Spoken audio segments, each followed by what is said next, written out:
Colonel Hayes's office was Spartanly decorated with the standard military efficiency that Sarah had come to expect from senior officers. Maps of the region covered one wall, while commendations and unit photos occupied another. The colonel herself was a career Navy officer with 22 years of service, including multiple combat deployments that had earned her the respect of everyone under her command. "Sit down, Corpsman Martinez," Colonel Hayes said, her voice carrying the weight of authority but also a hint of curiosity. "I've been getting some interesting reports about today's mission. Tell me what happened out there, in your own words." Sarah recounted the events of the day, starting with the routine medical support mission and ending with the successful extraction of the wounded and the high-value target.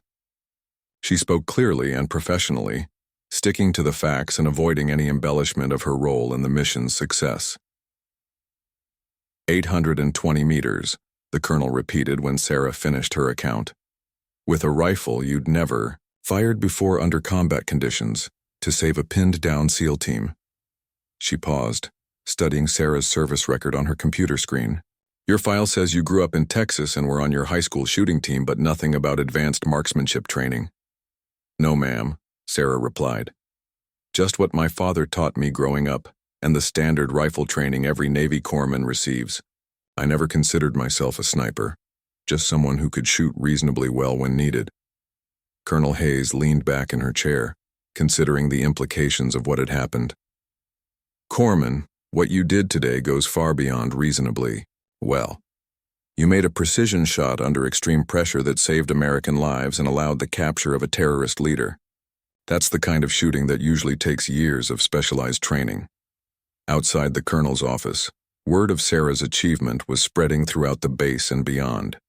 SEAL Team 6 had put in an official commendation for her actions, and several other special operations units were already asking questions about the Navy medic who had turned sniper when the situation demanded it.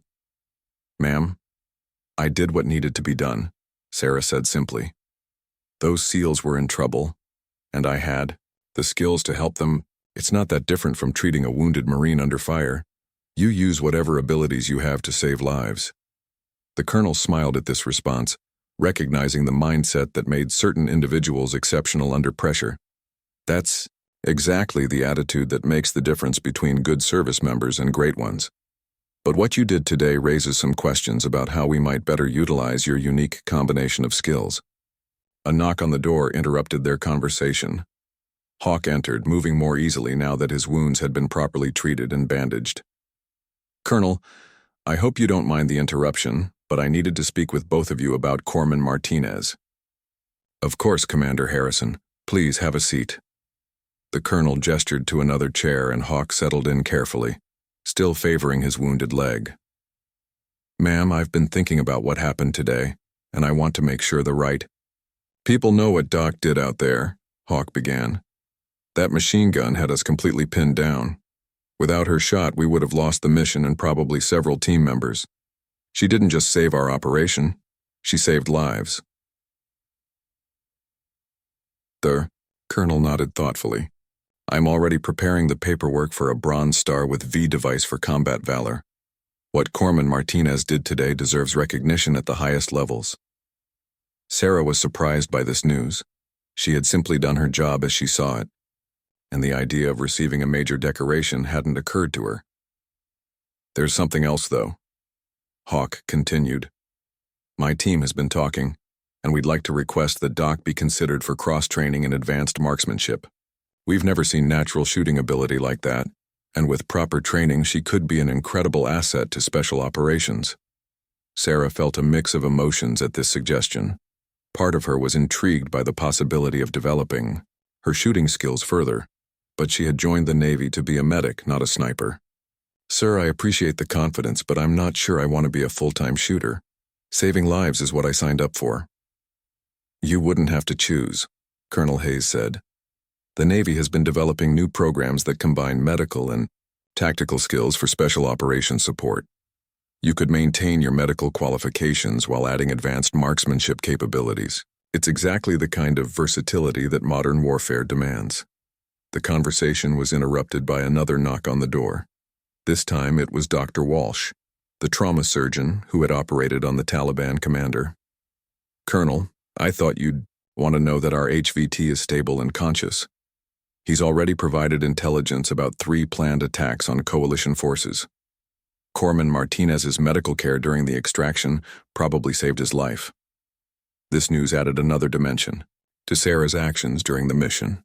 Not only had her sniper shot saved the SEAL team, but her medical care had preserved the life of a high-value prisoner whose information could prevent future attacks and save countless lives.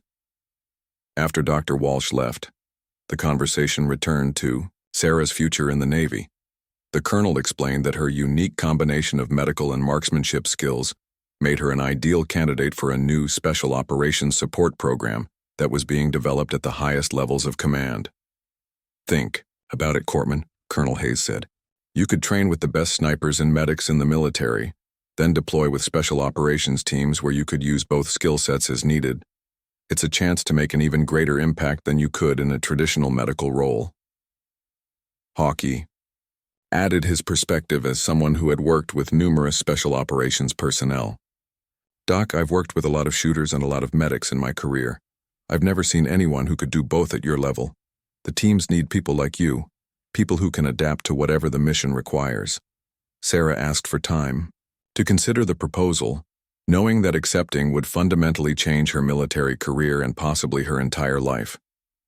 The decision would take her far from the traditional medical role she had envisioned when she enlisted, but it would also allow her to use all of her abilities in service to her country. Take all the time you need, the colonel said. But I want you to know that recommendations for this program come from the very highest levels of command. What you did today has been noticed by people who make decisions about the future of military operations. As Sarah left the colonel's office, she reflected on how completely her life had changed in a single day. She had proven herself as both a medic and a marksman, earning the respect of elite warriors and the attention of senior commanders. The question now was what she would do with these new opportunities and how they would shape her future in the military. The helicopter's rotors whipped dust and debris into a swirling cloud as Sarah and the SEALs loaded their wounded teammates aboard. She could hear the distinctive sound of pickup trucks in the distance, their engines straining as Taliban fighters raced toward their position. Time was running out fast. Go, go, go! Ice shouted to the pilot as the last man climbed aboard. Sarah was already working on the Taliban commander, whose blood pressure was dropping dangerously low despite her efforts. Johnson was stable but needed constant monitoring, while Martinez was conscious and helping maintain security despite his shoulder wound. The helicopter lifted off just as the first enemy vehicles appeared on the ridge overlooking the compound.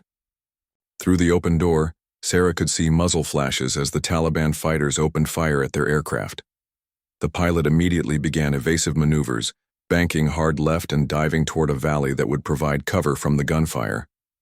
Doc, how's our HVT doing? Ice asked over the intercom, having to shout over the engine noise and wind. Sarah checked the commander's pulse and blood pressure again, her face grim. The man was fading fast, and without immediate surgical intervention, he would die before they reached the main base. He's critical, Sarah responded, adjusting the IV drip rate and checking his breathing. I've got him stabilized for now, but he needs blood and surgery within the next hour or we're going to lose him. The intelligence value of the Taliban commander was immense, but right now he was just another wounded human being fighting for his life. The helicopter's crew chief pointed toward the horizon where black smoke was rising from multiple locations. Looks like they're hitting our forward operating positions, he reported. Might be trying to cut off our escape routes. The Taliban response was more coordinated than anyone had expected, suggesting they had been planning for exactly this type of raid. Sarah's hands moved efficiently between her patients, monitoring vital signs and adjusting treatments as the helicopter bucked and weaved through the mountain valleys.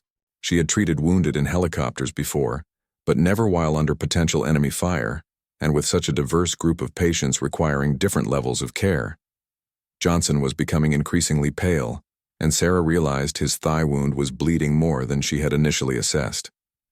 The helicopter's movements were making it difficult to maintain proper pressure on the wound site, and she had to get creative with her bandaging techniques to ensure adequate compression.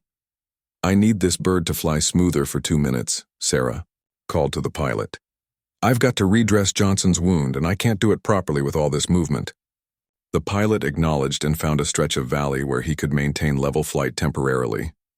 Working quickly, Sarah re-examined Johnson's wound and discovered that the bullet had caused more internal damage than was initially apparent. She administered additional pain medication and applied a more sophisticated pressure dressing that would hold better during the remainder of the flight. The Taliban commander's condition was deteriorating despite her efforts. His breathing was becoming labored, and his pulse was weakening. Sarah made the difficult decision to intubate him to ensure adequate breathing, a delicate procedure made even more challenging by the helicopter's confined space and constant movement. 5 minutes out from base, the pilot announced. Sarah looked at her watch and calculated fluid requirements for her patients. The commander needed immediate surgical attention. Johnson would require emergency treatment for his thigh wound, and even Martinez's shoulder wound needed proper surgical cleaning and repair.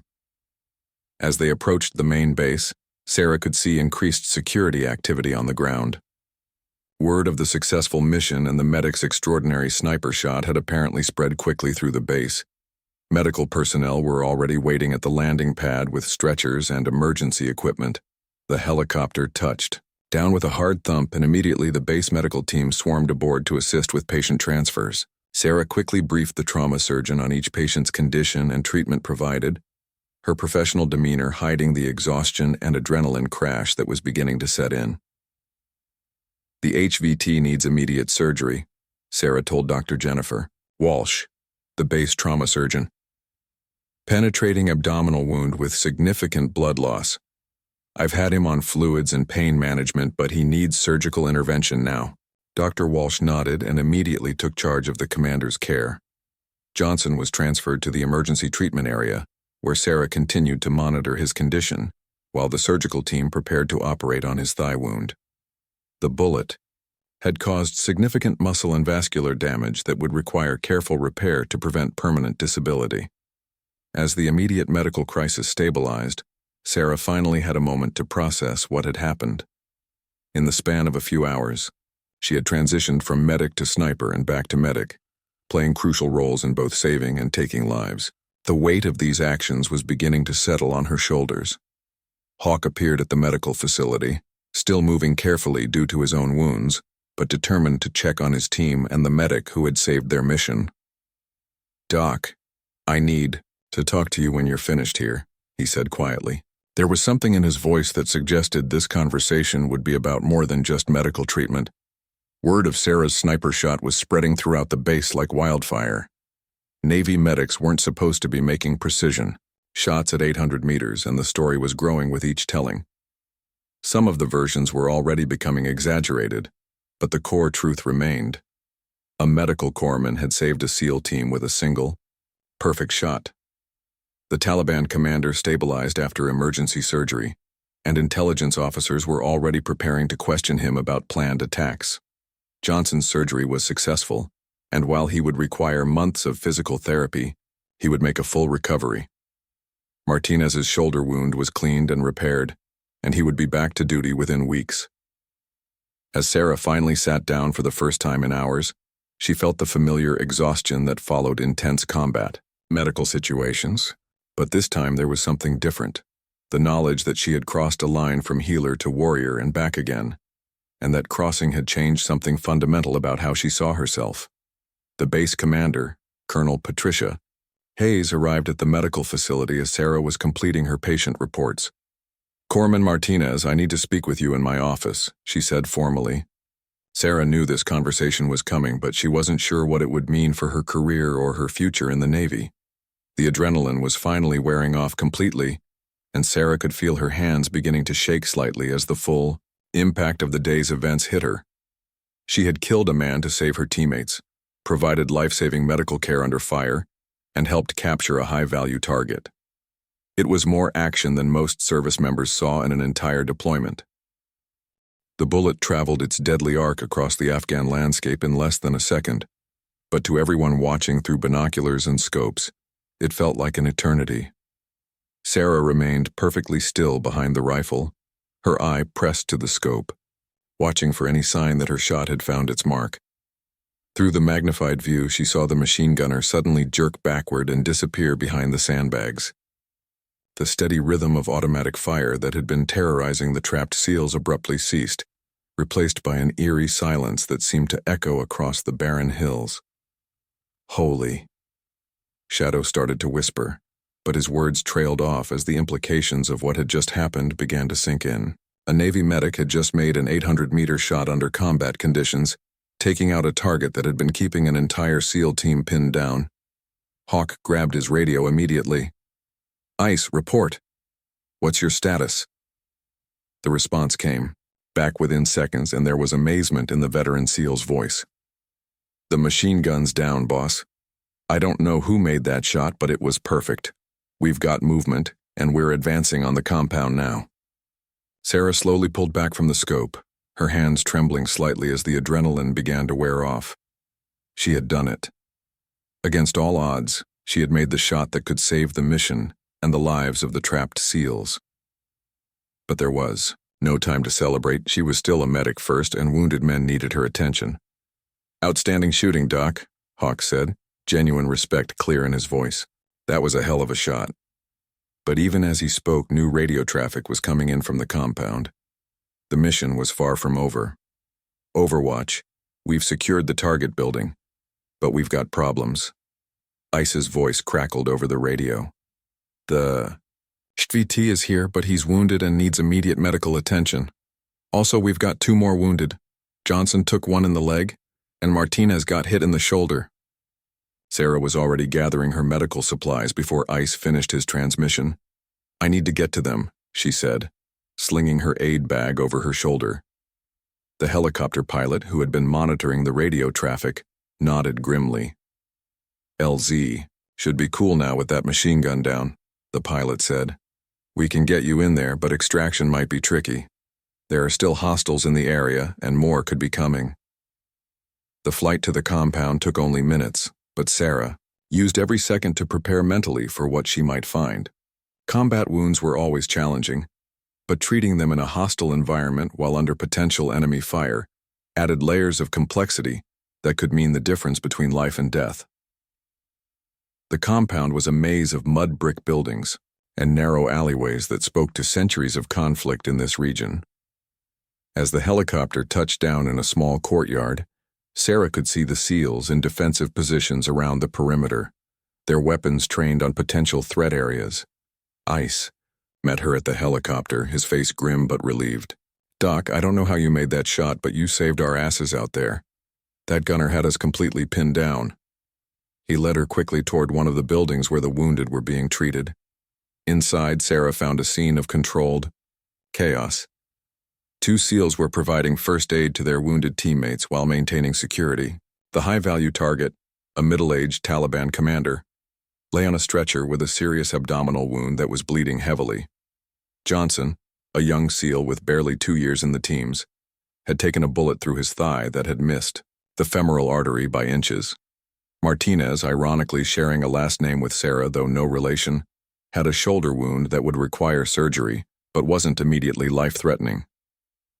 "Johnson first," Sarah said, immediately taking charge of the medical situation.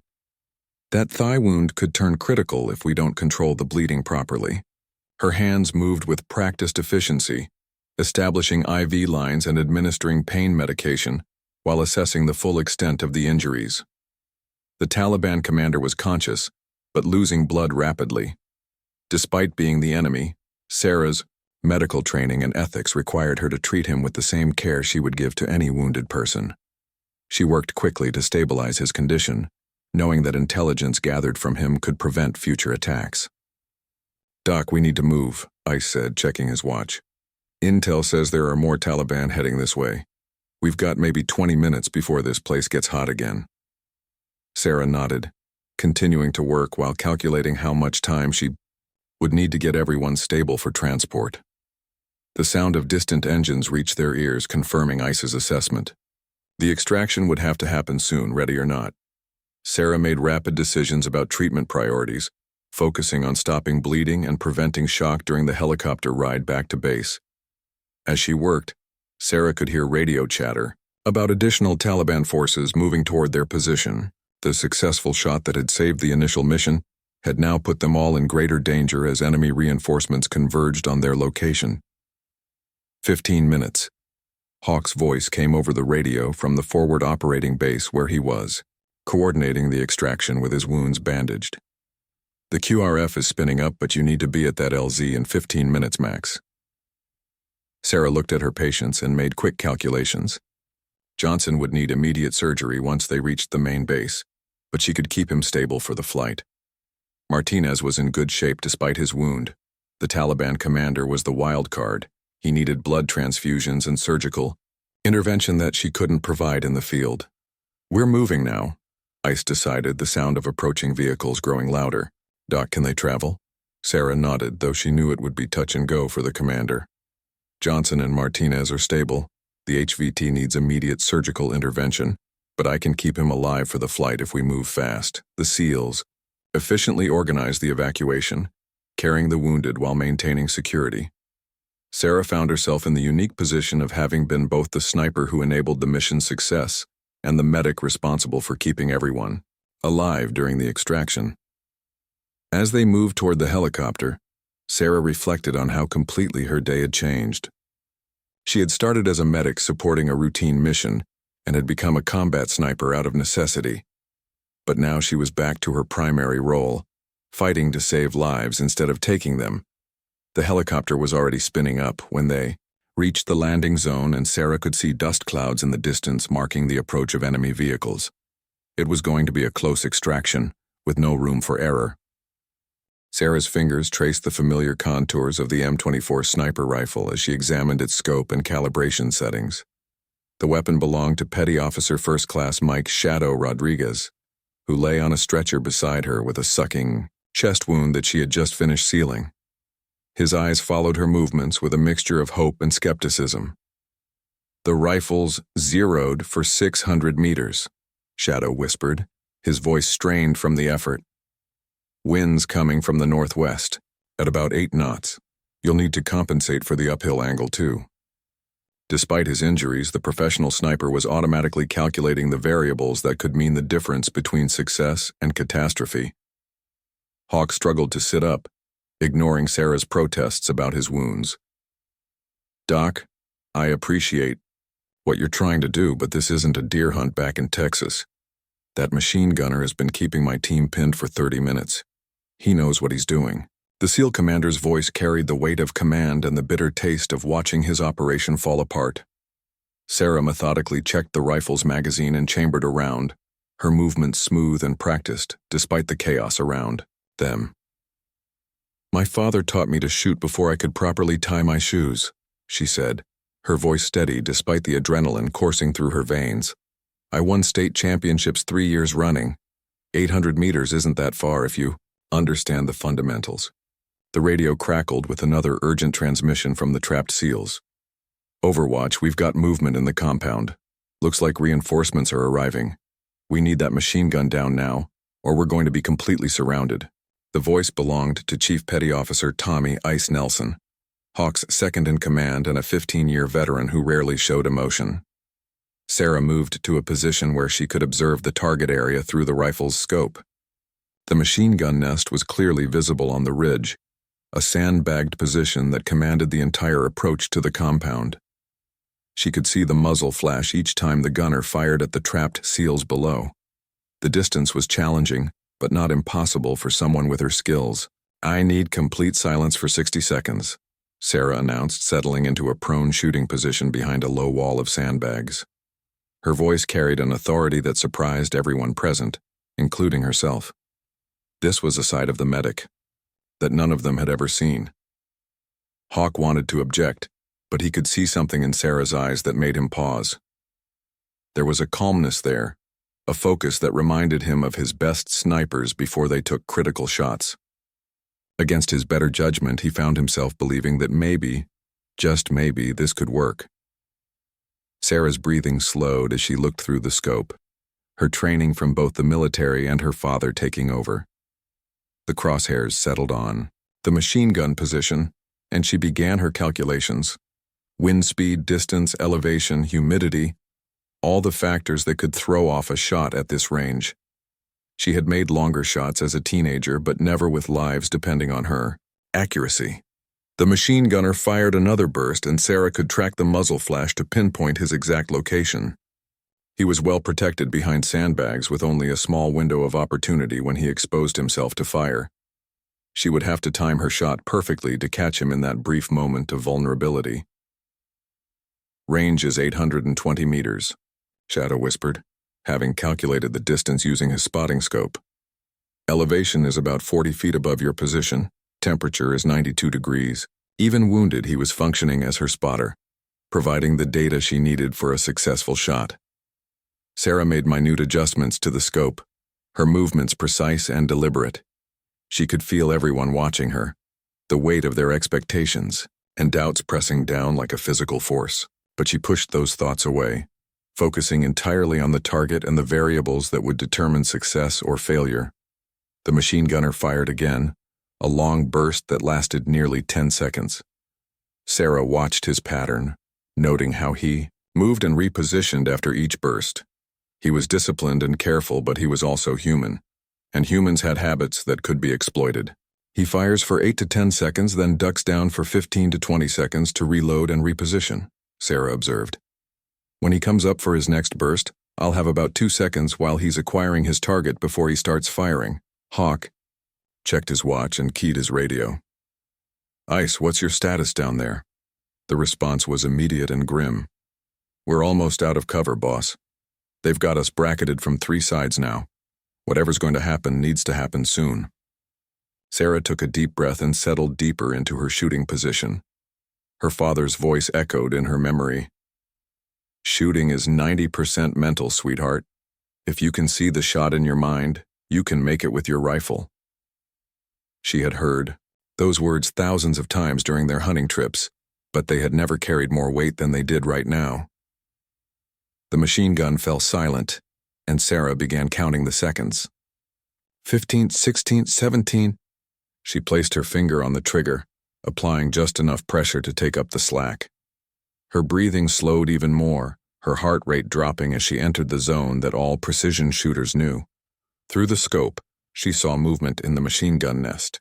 The gunner was repositioning for another burst, just as she had predicted. His helmet appeared above the sandbags, followed by his shoulders as he settled behind the weapon. This was her moment. Sarah's crosshairs settled on the center of the gunner's chest. She could see him clearly now, a young man probably not much older than herself, fighting for what he believed in just as she was. For a split second, she hesitated, the weight of what she was about to do threatening to break her focus. But then the radio crackled with Ice's voice. "Movement in the compound. They're bringing up an RPG." The lives of the trapped SEALs hung in the balance, and there was no more time for doubt. Sarah's finger completed its journey to the rear, and the rifle bucked against her shoulder. The .308 caliber bullet left the muzzle at over 2,000 feet per second, beginning its journey across 800 meters of hostile terrain. Time seemed suspended as everyone waited to see if a Navy medic from Texas could make the most important shot of her career. The silence that followed was deafening, broken only by the whistle of wind across the rocky landscape. The morning sun cast long shadows across the dusty compound in Afghanistan as Sarah Martinez adjusted her medical bag for what she thought would be another routine patrol. At 26, she had already served 2 tours as a Navy corpsman, earning respect from the Marines she patched up under fire. Her hands, steady and sure when threading sutures or starting IVs, had saved more lives than she could count. But nothing in her medical training had prepared her for what would happen in the next 72 hours. Sarah had grown up in a small Texas town where hunting was as common as Sunday church. Her father, a Vietnam veteran, had taught her to shoot when she was 12, starting with a .22 rifle and working up to his prized hunting rifles. She had natural talent, hitting targets that made seasoned hunters shake their heads in amazement. But when she enlisted, she chose the medical corps. She wanted to save lives, not take them. The base was buzzing with unusual activity that morning. A joint operation was being planned with a SEAL team that had arrived the night before. Sarah watched them during breakfast, noting their quiet confidence and the way they moved with purpose. She had worked with special operations before, but SEALs were different. They carried themselves like coiled springs, ready to explode into action at a moment's notice. Lieutenant Commander Jake Hawk Harrison was leading the SEAL team. He was 32, with weathered features that spoke of countless missions in hostile territory. His team had been tasked with capturing a high-value target in a Taliban stronghold 30 miles north of their position. Intelligence suggested the target was planning a major attack on coalition forces, and time was running short. The mission briefing was straightforward. The SEALs would infiltrate the compound at dawn, capture the target, and extract. Sarah's job was to provide medical support from the forward operating base they would establish 2 miles from the target. It should have been routine, should have been. As the convoy rolled out in the pre-dawn darkness, Sarah felt the familiar mix of anxiety and adrenaline that came with every mission. She checked her medical supplies one more time, running through emergency procedures in her mind. The landscape outside was harsh and unforgiving, with rocky hills that provided perfect cover for enemy fighters. The forward operating base was nothing more than a cluster of sandbags and camouflage netting in a dried riverbed. Sarah set up her aid station while the SEALs prepared for their assault. She could hear their radio chatter, calm and professional as they coordinated their approach to the target compound. Hawk's voice crackled over the radio as his team moved into position. "Overwatch, this is Alpha. We're in position and beginning our approach." Sarah listened intently, knowing that in minutes, injured men might need her skills. The compound was reportedly lightly defended, but intelligence was often wrong in this part of the world. The first sign of trouble came 20 minutes later. Instead of the quick, efficient raid they had planned, intense gunfire erupted from the direction of the target. Sarah grabbed her radio, trying to get a situation report, but the channels were flooded with urgent communications. "Multiple casualties inbound," came the voice of the extraction pilot. "We're taking heavy fire. The LZ is too hot for immediate extraction." Sarah's heart raced as she prepared for the worst. She had treated gunshot wounds before, but never from a firefight this intense. The sound of rotors filled the air as the helicopter struggled to reach the extraction point. Sarah could see smoke rising from the direction of the compound, and the radio chatter was becoming increasingly frantic. Something had gone very wrong. "Overwatch, this is Hawk," came the SEAL commander's strained voice. "We're pinned down. Heavy machine gun fire from multiple positions. We need immediate support." Sarah felt helpless, listening to the battle unfold while being unable to help. This was every medic's nightmare, having wounded warriors who needed help but being unable to reach them. The helicopter finally made it to the forward operating base, and Sarah ran toward it as the wounded were unloaded. 3 SEALs had been hit, including Hawk, who had taken shrapnel to his shoulder and leg. As she worked to stabilize them, she could hear the battle still raging in the distance. "Doc, we need to get back in there," Hawk said through gritted teeth, as Sarah worked on his wounds. "My boys are still pinned down. That machine gun nest has them trapped, and we can't get close enough to take it out." Sarah looked at the tactical map spread across the sandbags. The machine gun position was on a ridge 800 meters from where the remaining SEALs were trapped. It was an impossible shot for most people, but as she studied the terrain, memories of hunting with her father came flooding back. "What's the effective range on your sniper rifle?" she asked one of the wounded SEALs. He looked at her with confusion, blood still seeping through his bandages. "About 1,000 meters in the right hands," he replied. "But our sniper took a round to the chest. He's alive, but he can't shoot." Sarah's mind raced as she calculated angles and wind speed, skills she hadn't used since her teenage years in Texas. The radio crackled with another urgent message. "Overwatch, we're running low on ammunition. If we don't get that machine gun position neutralized soon, we're going to have to fall back and leave the target." The mission was falling apart, and good men might die. Sarah made a decision that would change everything. She grabbed the wounded sniper's rifle, a custom M24 that felt surprisingly familiar in her hands. "I can make that shot," she said quietly, more to herself than anyone else. Hawk stared at her in disbelief. "Doc, you're a medic, not a sniper." but there was desperation in his eyes. They were out of options, and everyone knew it. The other wounded SEALs watched in silence as Sarah checked the rifle's scope and action. The weight of the weapon brought back memories of countless hours on the shooting range with her father. He had always said she had a gift, that she could see the shot before she took it. Now, with lives hanging in the balance, she would find out if he was right. Time seemed to slow as Sarah prepared for what might be the most important shot of her life.